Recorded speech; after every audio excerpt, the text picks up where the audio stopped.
Boa noite a todos. Que a paz do Mestre Jesus esteja em nossos corações e nossas mentes hoje e sempre. Queridos irmãos, o nosso tema da noite, a cruz do Cristo, talvez a princípio, de uma forma rasa, possa nos parecer um tema, às vezes, um pouco indigesto. Porque falar de cruz é uma coisa que, às vezes, não é muito agradável. Mas, para que nós possamos entender a reflexão da noite, nós precisamos primeiro partir de dois conceitos, de dois atributos de Deus. E segundo a doutrina espírita, ele existe e é uma realidade para nós. O primeiro atributo é que Deus é soberanamente justo e bom. Repetindo, Deus é soberanamente justo e bom. Ou seja, por mais que a nossa visão rasa da matéria, por mais que a nossa limitação moral possa achar que não existe injustiça no universo. Isso a gente entender. A gente vê certas coisas que a gente fala, não é possível, ali há uma injustiça. Quando a gente olha para esse atributo de Deus, a gente percebe. Porque há coisas muito mais profundas que a nossa ignorância não consegue alcançar. E o segundo atributo de Deus, que nós não podemos esquecer, é que Deus é bom o tempo todo. O tempo todo. Ou seja, Deus não está de bom humor de manhã e aí ele é bom. Ou ele está de mau humor à tarde e ele é mau. Não. Deus é bom o tempo todo. Ou seja, tudo que ocorre com todos nós no universo é para o nosso. Entendido isso, nós precisamos entender, então, que quando a gente vai aprender, vai ler, vai estudar o Evangelho, nós precisamos entender que é muito importante olhar o simbolismo que existe em todos os ensinamentos que lá estão. Jesus usava muito a simbologia para poder ensinar. E aí, a gente pensa, Jesus veio, deixou o Evangelho para nós, e aí nós precisamos nos perguntar, o que será que ele espera de nós? Tem 2000 anos que esse Evangelho está aí. Será que se Jesus olhasse para nós agora, nesse momento, o que será que ele está esperando da gente? Vamos fazer essa reflexão.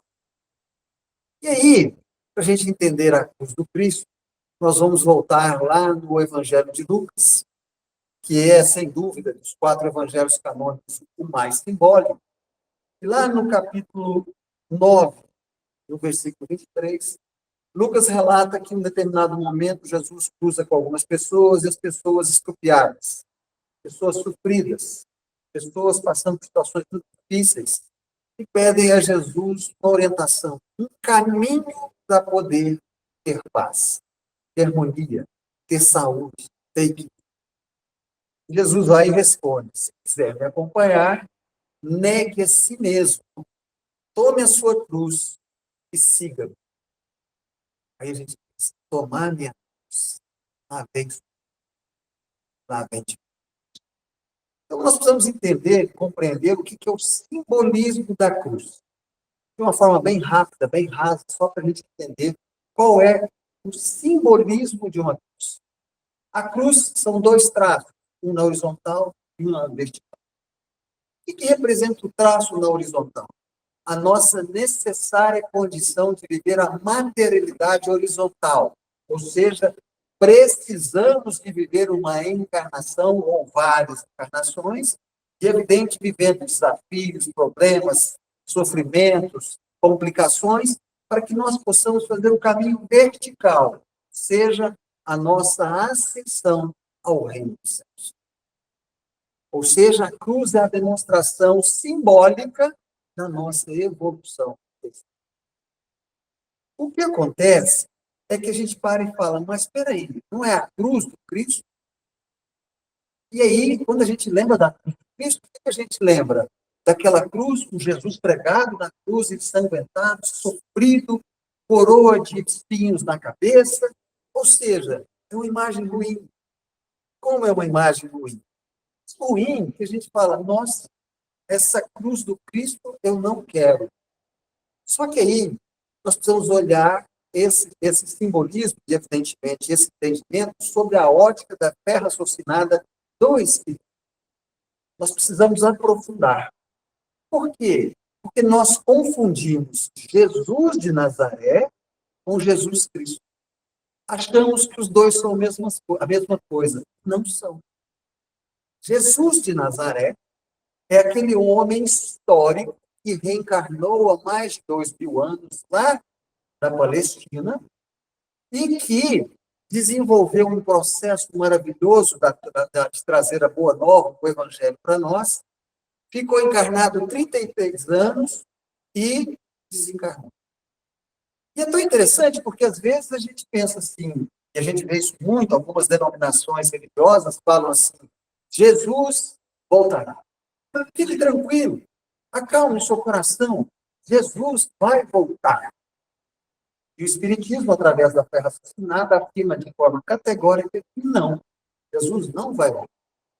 Nossa, mas que horror! Você está tirando a nossa esperança? A minha esperança era que Jesus voltasse e aí tudo na minha vida se resolvesse. O Espiritismo nos explica por que Jesus não vai voltar. Primeiro, porque o Jesus de Nazaré, que é aquele que reencarnou há mais de 2000 anos, tinha um corpo físico igualzinho ao nosso, virou pó. Aquele corpo físico virou pó como o nosso vai virar. Então, aquele Jesus não vai voltar. Mas e o Jesus Cristo? O Jesus Cristo é a mensagem, é a boa nova, é o evangelho que o Jesus de Nazaré nos trouxe. Ora, tem mais de 2000 anos que o Jesus Cristo está conosco. Tem mais de 2000 anos que, encarnação atrás de encarnação, a gente convive com o evangelho.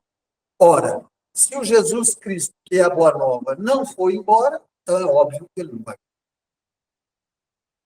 A pergunta é, o que nós estamos fazendo com Jesus? 2000 anos. 2000 anos encarnando e desencarnando. E aí a gente até entende, porque a hora que você olha para a cruz, né, a frente da cruz, ela tem uma mensagem desagradável para a gente. O que é a mensagem que a cruz normalmente nos traz? Mensagem de derrota, de dor, de sangue, de abandono, de ódio, de solidão, de violência, de incompreensão. Deve saber. Mas a cruz de Cristo tem um lado reverso, tem um lado de trás. E essa mensagem traz, esse lado de trás traz uma mensagem gloriosa para nós. Qual? A de que não existe sofrimento numa encarnação e uma vitória do Espírito não. Então, a cruz do Cristo nada mais é do que a nossa capacidade de compreender os processos didáticos dos desafios que nós vivemos numa encarnação, ou nas várias encarnações. A cruz do Cristo é aquela luz que liberta-nos das nossas próprias trevas, das nossas próprias ignorâncias. E é muito interessante porque um dos pontos mais importantes para nós nos libertarmos das nossas trevas, das nossas ignorâncias, é a gratidão. E aí a gente lembra de um livro psicografado por Divaldo Franco, do espírito de Joana de Ângeles, que se chama Psicologia da Gratidão. E lá nessa Psicologia da Gratidão, a gente começa a entender a cruz. Nesse livro, Joana de Ângeles fala para nós que nós temos que agradecer 3 coisas na vida. Só 3 coisas. Primeiro, agradecer pelo bem que nos chega. Segundo, agradecer pelo mal que nos chega. E terceiro, agradecer pelo mal que é afastado de nós. Vamos entender isso melhor. Agradecer pelo bem que nos chega. O que é? É aquilo que nós entendemos que é um bem para a nossa vida, e normalmente esse bem para nós é um bem material, é a saúde, é o dinheiro, é o poder, é as coisas materiais, mas que coincide também sobre a visão da espiritualidade superior como um bem para a nossa evolução. Agradecer o mal que nos chega é quando a gente, sob a ótica da matéria, pensa que é alguma coisa ruim. Um problema financeiro, uma perda de uma pessoa querida, amada, uma doença, alguma coisa, a gente olha aquilo como uma coisa ruim. Mas para a espiritualidade superior, sob a ótica da nossa evolução espiritual, eles entendem como bem, merece ser agradecido. E o mal que é afastado de nós é quando nós concordamos, né, que aquele mal que nós não queríamos, ele não seria bom para nós, e a espiritualidade superior também entende que não seria uma coisa boa para nós. Será que a gente está agradecendo o mal que realmente nós precisamos ter? E esse mal é entre aspas, porque às vezes ele é um mal do nosso ego, apegado à matéria, mas na realidade é uma libertação para a nossa evolução espiritual. Qual é esse parâmetro? E aí, então, a gente começa a entender o que a gente falou na frente. Só chega até nós aquilo que é bom para o espírito imortal, mas que nem sempre é muito agradável para o nosso apego egóico. Por isso que Deus é bom o tempo todo. Mesmo que a gente passe por dificuldades, mesmo que a gente passe por sofrimentos, mesmo que a gente passe por limitações, porque Ele é bom o tempo todo. Quando a gente começa a entender isso, a gente começa a entender a cruz do Cristo. Porque é efetivamente a cruz que nós precisamos carregar. Não é a cruz do sofrimento, da derrota, né? da doença. Não, é a cruz do aprendizado e da transformação moral que nós precisamos fazer. É realizar em nós todo aquele processo de transformação íntima, onde nós vamos trabalhando as nossas mazelas morais, cada vez mais reforçando e fortalecendo as nossas virtudes morais. Essa é a cruz do Cristo. Então, a visão evolutiva do Cristo, qual é? É sempre um processo de sofrimento pedagógico. Luiz, mas então a gente só pode evoluir sofrendo? Não dá para evoluir amando? Claro. O grande problema de evoluir amando é que nós vamos ter que lidar com uma das nossas mazelas mais difíceis que a gente tem. Qual é? O apego. O apego. Quantas vezes nós temos tanta dificuldade para poder fazer, às vezes, algo que nós sabemos que é bom, mas nós somos apegados. Eu vou dar um exemplo muito simples, mas muito simples. Um exemplo realmente raso. O centro vai fazer uma atividade caridosa numa região necessária. Gente, vamos doar roupa, vamos doar o calçado, aquela roupa que você não usa mais. Aí você sai desse. Vou fazer isso mesmo. A gente tem que ser caridoso, tem que realmente ter desapegado. Aí você chega em casa, abre o seu armário, 30, 40, 50 roupas que você nunca usa. Aí você começa a tirar as coisas, põe tudo em cima da cama, começa a separar. Não, essa aqui eu gosto tanto, essa aqui não vai.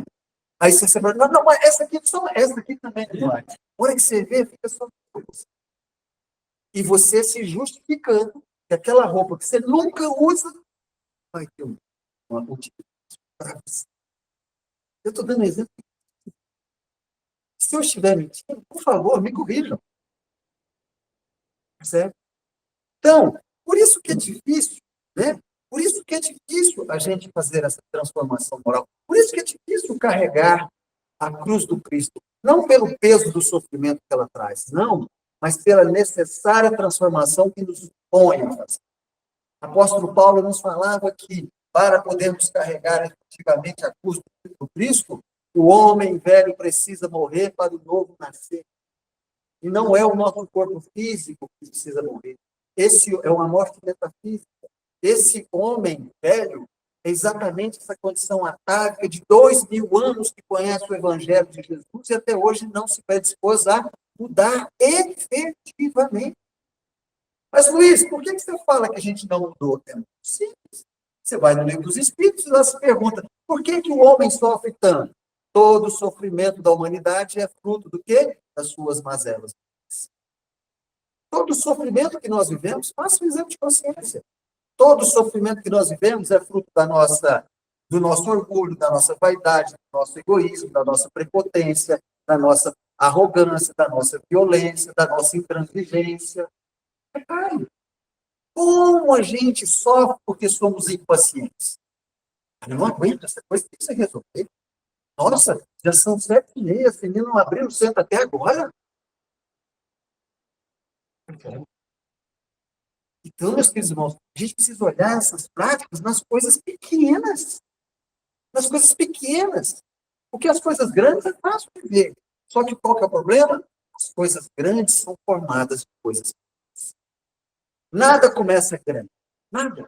Nenhum de nós apareceu do tamanho que nós temos. Não, nós já tínhamos lá, ó. No dia que a gente nasceu, era todo mundo pequenininho. Pequenininho. Percebe? E esse é o processo que nós vamos desenvolver. Então, é fundamental que para a gente realmente desenvolver a nossa transformação moral, nós precisamos focar nesse novo homem que precisa nascer. Legal. E qual que é o grande problema que a gente está vendo hoje na humanidade? Vamos trazer os ensinamentos da doutrina espírita, vamos trazer os ensinamentos de Jesus para a nossa realidade de hoje. Porque isso só vai realmente ser bom para nós se tiver uma utilidade, uma prática que realmente nos ajuda na nossa vida. É isso. Muito bem. Então, vamos trazer. Então, o que a gente vê hoje, de uma forma geral, na humanidade? Aqui em Goiânia, no estado de Goiás, no Brasil, planeta como um todo. Gente, é impressionante a quantidade de pessoas imaturas emocionalmente. É impressionante. E é muito interessante porque você está lá no consultório, né? A gente está no consultório, vai fazer um tratamento psicanalítico com a pessoa, você vê que a pessoa ela insiste em ser infantilizada emocionalmente. E aí, a gente já falou isso aqui, né? Eu não posso deixar de repetir. A gente acha, de uma forma equivocada, que maturidade vem com o tempo. Não, isso não preocupa, não. Vai ficar mais velho, vai ficar mais maduro. Isso é uma mentira, isso é uma falácia. Maturidade não vem com o tempo. Maturidade é uma escolha. Nós encontramos aí pessoas de 50, 60, 70, 80 anos profundamente imaturas, achando que vai com a varinha de condão, a fadinha vai chegar e vai resolver o nosso problema. Sabe a minha impaciência, sabe a minha arrogância, sabe o meu orgulho, a minha vaidade, vai acabar de uma hora para outra. O que é isso, gente? Infantilidade. Infantilidade. Então, maturidade é uma escolha. É uma escolha, não é idade. Você encontra rapazes de 20, 22, 25 anos que são maduros, porque escolheram olhar para si próprio, através do autoconhecimento, e falar, peraí, quem vai resolver esse problema da minha dificuldade moral sou eu comigo mesmo, me reconhecendo e me trabalhando. E aí, por isso que a cruz do Cristo é difícil. Porque o nosso grande problema qual é? É olharmos para nós. Então, o grande caminho qual é? O autoconhecimento. E o autoconhecimento, ou seja, nós nos conhecemos, conhecemos as nossas mazelas, mas conhecemos as nossas virtudes morais. O autoconhecimento é um processo, é uma trajetória. Não, já entendi que eu sou orgulhoso. A partir de hoje eu não vou ser mais. Não funciona assim. Você está trazendo processos atávicos, séculos dentro de você. Você está trazendo forças egóicas dentro de você, que elas só vão se transformando a partir dos processos que vão ocorrendo. É experienciar cada oportunidade. Eu preciso ser paciente. Eu preciso trabalhar minha paciência. Então, eu preciso de uma oportunidade, de um desafio. Espero o pessoal abrir a casa. Eles atrasaram. Espera. Mas sem problema, sem xingar, nem mental. Não, Luiz, eu fiquei quietinho aqui, mas como é que você ficou? Percebe? Não adianta a gente mandar para nós. E por que é importante o nosso autoconhecimento? Porque é só através do nosso autoconhecimento que a gente vai desenvolver o nosso auto-amor. E se você desenvolve o auto-amor, ou seja, você amar você próprio, você vai se auto-perdoar. Porque o problema não é ser o que somos. O problema não é sermos orgulhosos, vaidosos, egoístas, violentos. Não. O problema é nos reconhecer e nos colocarmos realmente aptos e prontos para mudar. Por isso que maturidade é uma escolha. Porque eu me escolhi mudar. a partir de hoje eu vou ser paciente. Vou mudar? Não. Mas todas as vezes que chegar uma situação como essa, eu falo, não, quem manda em mim foi. Quem manda em mim. Porque é muito fácil. Não. Mas por que você não é paciente? Ah, eu tenho um obsessor aqui. Não me deixa. Sempre jogando no outro é muito mais fácil. Então, nós precisamos olhar para os nossos sofrimentos de uma forma decidida e falar, eu não quero mais sofrer isso.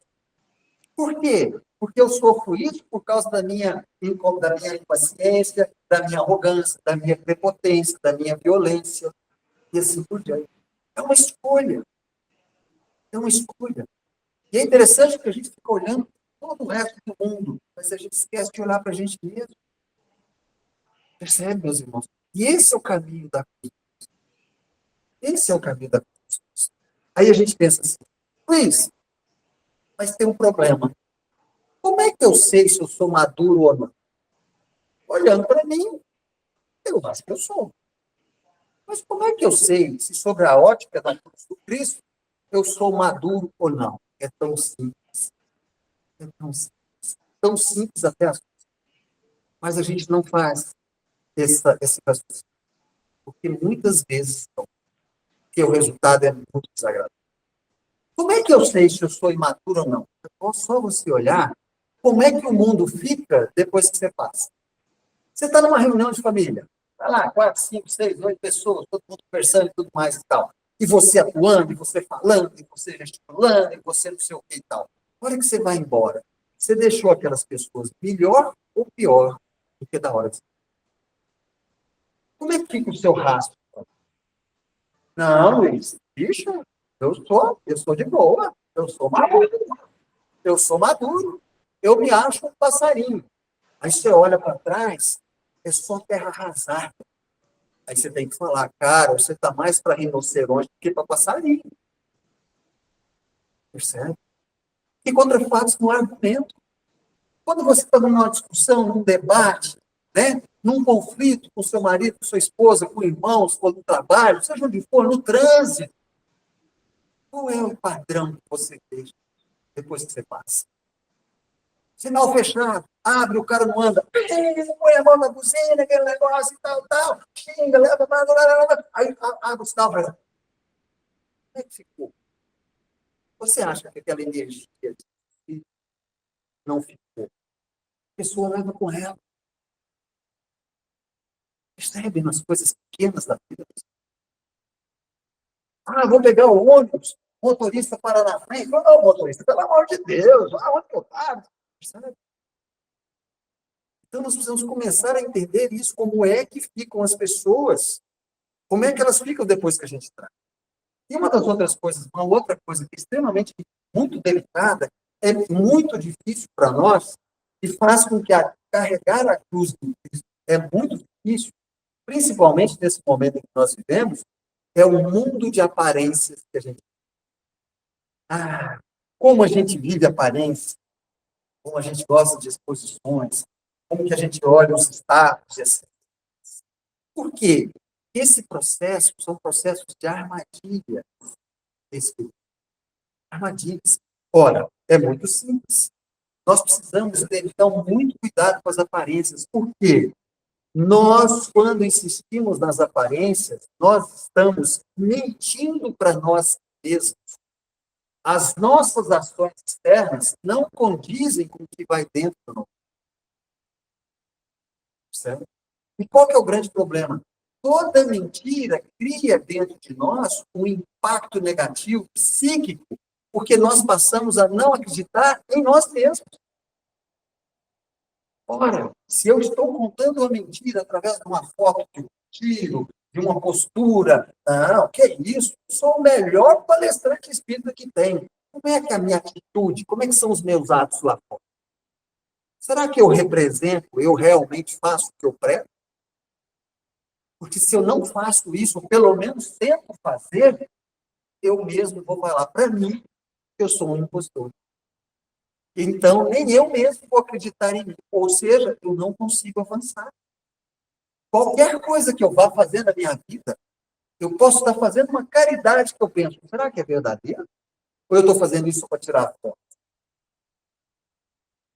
Certo? Como que a gente vive isso de hoje? É impressionante. Não tenha dúvida disso. E esses processos vão gerando um processo de incoerência conosco. Nós passamos a ser incoerentes. Muitas vezes a gente acusa o outro, o fulano é assim, o fulano é assado e tal, e muitas vezes está muito mais em nós do que no outro. Lembrando da lição de Jesus, né? A gente fica preocupado com o cisco no olho do outro e tem uma trave no nosso. O que é isso? Aparência. Aparência. Tem uma passagem de Jesus que é muito interessante com relação a essa questão. Porque as aparências, elas são tão cruéis conosco que elas simplesmente elas disfarçam o que nós realmente somos. Tem uma passagem de Jesus que é muito legal. Jesus tinha ido à cidade de Nazaré, ele cresceu lá, foi lá pequenininho, cresceu, todo mundo conhecia, Nazaré era uma vila, todo mundo conhecia, metade era parente, o resto era conhecido. E aí, Jesus voltou lá depois, quando já estava fazendo as pregações dele, e lá ele foi muito hostilizado, xingado, falaram que ele era um impostor, né, um embuste, falaram horrores, né? E que chegou até o Simão Pedro querer ir para a violência com as pessoas que xingaram Jesus. E aí, depois que eles estavam indo embora, Simão Pedro chega para Jesus e fala: Você viu, Jesus? Que absurdo! O povo te conhece desde criança, te maltrataram, te xingaram, e falou, e falou, e falou. Jesus calado, só escutando. E aí, depois que ele falou demais, tal, falando o quanto que as pessoas eram más, o quanto que as pessoas eram mal agradecidas, o quanto que as pessoas eram perversas. Aí depois que ele falou, você não acha, mestre? Jesus foi e respondeu para ele: Simão, Simão, o homem no mundo é muito mais frágil que perverso. Quando nós vivemos de aparência, nós estamos camuflando a nossa fragilidade. Meus irmãos, como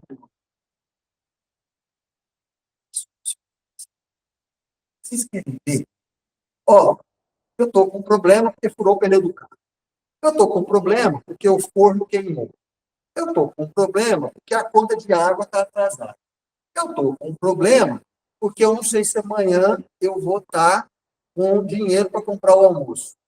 Aí você está com todos esses problemas, aí você descobre que você tem uma doença séria. Os outros problemas acabam. Porque o seu problema passa a ser só a... Percebe, meus? O tamanho do padrão de fragilidade que nós temos. Então, nós precisamos começar a baixar a nossa bola e compreender aquilo que nós temos que aprender nessa encarnação. E o simbolismo da cruz do Cristo é exatamente esse processo. É exatamente esse processo. E uma das coisas mais difíceis que nós temos em carregar a cruz do Cristo, nesse processo evolutivo que nós estamos inseridos, principalmente no mundo de transição planetária, como é o que nós estamos vivendo, um dos pontos mais complicados é o que nós chamamos de crenças limitantes. Crenças limitantes é aquilo que a gente acredita que é verdade, mas na realidade é uma mentira, é uma aparência. E a gente traz isso de encarnações através de encarnações. E aí tem vários tipos de crenças limitantes. Por isso que é importante o autoconhecimento. Você tem, por exemplo, crença limitante hereditária. É aquela que desde pequenininho você escuta o pai, a mãe, a família falar: você é preguiçoso. Você faz tudo errado. O seu irmão faz melhor que você. E você começa a acreditar naquilo.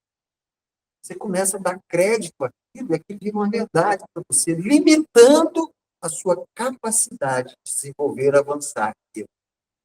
Mas aí tem também as crenças limitantes sociais, pessoais, por exemplo, né? E aí aquela história, só os ricos podem ser felizes. Não, o mundo é muito perigoso. Percebe? Mas tem crenças limitantes piores ainda, que são aquelas que a gente chama de logicamente equivocadas.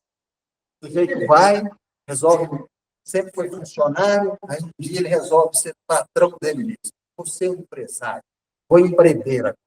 Aí monta uma banca de pão de queijo. Todo feliz, todo animado, aquele negócio, assim, Começa a vender o pão de queijo. 2, 3 meses, o trem não dá certo. Ele tem que fechar a banquinha de pão de queijo. Por quê? Porque todo negócio tem uma expertise, tem um tempo de maturidade, né? Independente do seu segmento de mercado, sempre tem um aprendizado. Aí ele fecha a banquinha de pão de queijo dele. O que ele fala para ele? Não adianta. Eu nunca vou poder ser dono do meu negócio.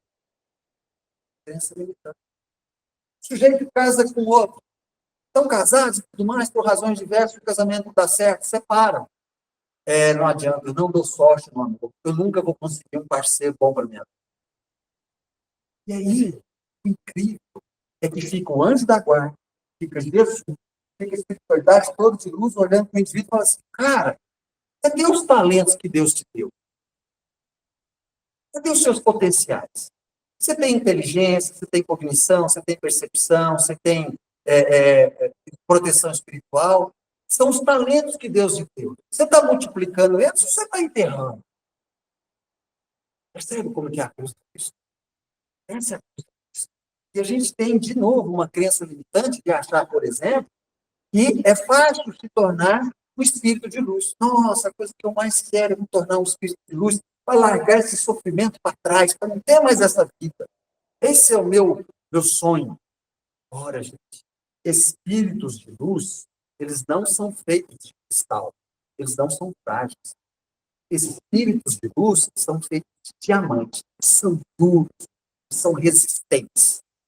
E é muito interessante que, por exemplo, quando a gente vê, finalizando a nossa reflexão, a gente vê, por exemplo, um filme de Joana de Ângeles. Aí mostra ela, né, com uma feia, toda bonitinha, tão dócil e tal.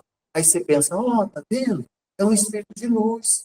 Olha como que ela parece frágil, né? Uhum. Aí você lembra, por exemplo, de encarnações passadas de Joana de Ângeles, onde, num determinado momento, ela está sendo queimada viva.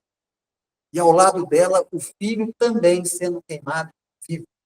Mas ela íntegra. Aí passa o algoz dela e fala assim, por que você está assim?